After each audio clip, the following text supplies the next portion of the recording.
నమస్తే. మీరు open plot లేదా వ్యవసాయ భూమి కొంటున్నారా? అయితే కొనే ముందు మీరు ప్రొహిబిటెడ్ లిస్ట్‌ను ఫిజికల్ వెరిఫై చేయకుండా కొంటే రేపటి నాడు ఆ భూమి రిజిస్ట్రేషన్ కాదు. ఒకవేళ అలా ఫిజికల్ వెరిఫై చేయకుండా కొని ఉంటే మీ భూమి రిజిస్ట్రేషన్ కాకుండా మీరు పెట్టిన డబ్బులు బూడిదలో పన్నీరు పోసినట్టే వృధా అయిపోతుంది. అవును, నేను చెప్పింది నిజమే. ఈ ప్రొహిబిటెడ్ లిస్ట్ అంటే ఏమిటి? ఇందులో ఎలాంటి భూములు ఉంటాయి? ఒక సాధారణ పౌరుడు ఈ ప్రొహిబిటెడ్ లిస్ట్‌ని ఎలా చెక్ చేయాలి? ఒకవేళ పట్టా భూమి అయి ఉండి ఈ ప్రొహిబిటెడ్ లిస్ట్‌లో యాడ్ అయి ఉంటే దాన్ని ఏ విధంగా రిమూవ్ చేయాలి? ఈ అన్ని విషయాలు మీకు ఈ వీడియోలో వివరిస్తాను. ఈ వీడియోను స్కిప్ చేయకుండా చివరి వరకు చూడండి. అయితే ప్రభుత్వము 1908వ సంవత్సరంలో సెక్షన్ 22A అనే దాన్ని ఏర్పాటు చేయడం జరిగింది. ఇందులో ఈ లిస్టులో చేర్చబడిన భూములను ప్రభుత్వము రిజిస్ట్రేషన్ కాకుండా నిషేధించబడింది. అయితే ఈ లిస్టులో ఎన్ని రకాల భూములు ఉంటాయో మీకు నేను క్లారిటీగా వివరిస్తాను, వినండి.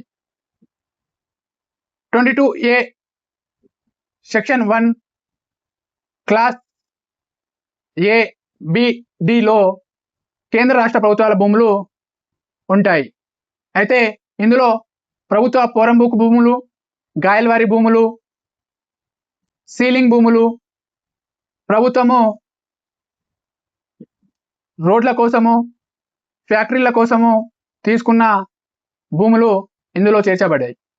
అలాగే 22A సబ్సెక్షన్ 1 క్లాస్ సిలో దేవాదాయ భూములు, వక్ఫ్ భూములు ఉంటాయి. అలాగే క్లాస్ ఈలో అసైన్ ల్యాండ్ భూములు చేర్చబడ్డాయి. అయితే చాలామంది నన్ను కొన్ని ప్రశ్నలు అడుగుతారు. అన్నా, మా తాత ముత్తాతల నుంచి వచ్చిన భూమి, అలాగే మేము వేరే వారి నుంచి పట్టా ల్యాండ్ కొనుక్కున్నాము. అయితే ఆ ల్యాండు ఈ 22Aలో చేర్చబడింది, రిజిస్ట్రేషన్ కావడం లేదు అని కొందరు ప్రశ్న అడుగుతారు. అవును, దీనికి కొన్ని కారణాలు ఉన్నాయి. ఎప్పుడైతే ప్రభుత్వము పాత రికార్డులను డిజిటలైజేషన్ చేస్తుందో అప్పుడు కొన్ని పొరపాట్లు జరిగాయి. ఫర్ ఎగ్జాంపుల్, తెలంగాణలో ధరణి పోర్టల్ తీసుకువచ్చినప్పుడు పాత రికార్డులను ఈ పోర్టల్లో చేసేటప్పుడు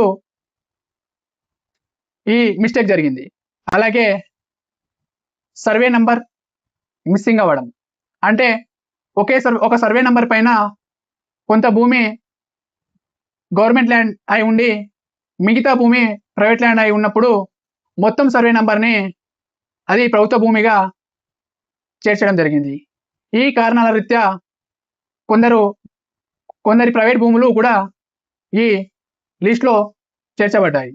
అయితే ఒక సాధారణ పౌరుడు ఈ లిస్ట్ని ఏ విధంగా చెక్ చేయాలి అంటే, మీరు గూగుల్లోకి వెళ్ళి భూభారతి అని ఎంటర్ చేస్తే అక్కడ ప్రొహిబిటెడ్ ప్రాపర్టీస్ అనే ఒక బాక్స్ కనబడుతుంది.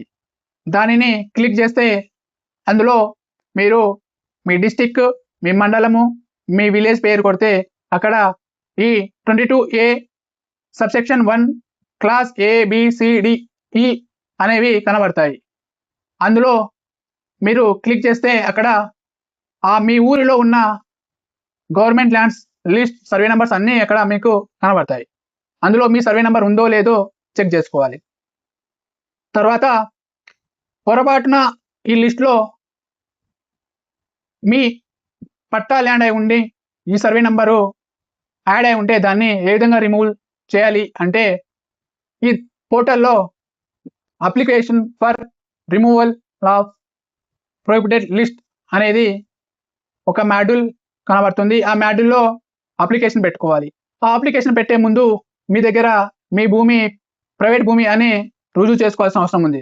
దానికోసం మీ దగ్గర సేత్వార్, కాసరపాని, లింక్ డాక్యుమెంట్స్ అనేవి తప్పనిసరిగా ఉండాలి. ఈ అన్ని పత్రాలను మీ దగ్గర ఉంచుకొని వీటిని రుజువు కింద ఈ అప్లికేషన్లో అటాచ్ చేసి అప్లికేషన్ పెట్టుకోవాలి. ఈ అప్లికేషన్ పెట్టుకున్నప్పుడు అది కలెక్టర్ ఆఫీస్కి వెళ్తుంది. కలెక్టర్ ఆధ్వర్యంలోని ఒక కమిటీ మీ అప్లికేషన్ని పరిశీలన చేసి ఒకవేళ మీ భూమి ప్రైవేట్ భూమి అయి ఉంటే దానికి వాళ్ళు రిమూవల్ కోసం ఒక ఆర్డర్ని పంపిస్తారు. అప్పుడు ఆ లిస్ట్ నుంచి మీ ల్యాండ్ రిమూవ్ కాబడుతుంది. అయితే మిత్రులారా, మీరు ఒక భూమి కొనేటప్పుడు ఇలాంటి ఫిజికల్ వెరిఫికేషన్ చేయకుండా కొంటే మీరు నష్టపోతారు. కాబట్టి మీరు మట్టిని చూసి కాకుండా కాగితాలను చూసి ఇలాంటి ఫిజికల్ వెరిఫికేషన్ చూసి భూమిని కొనండి. మీరు మీ భవిష్యత్తును కాపాడుకోగలుగుతారు. Thank you.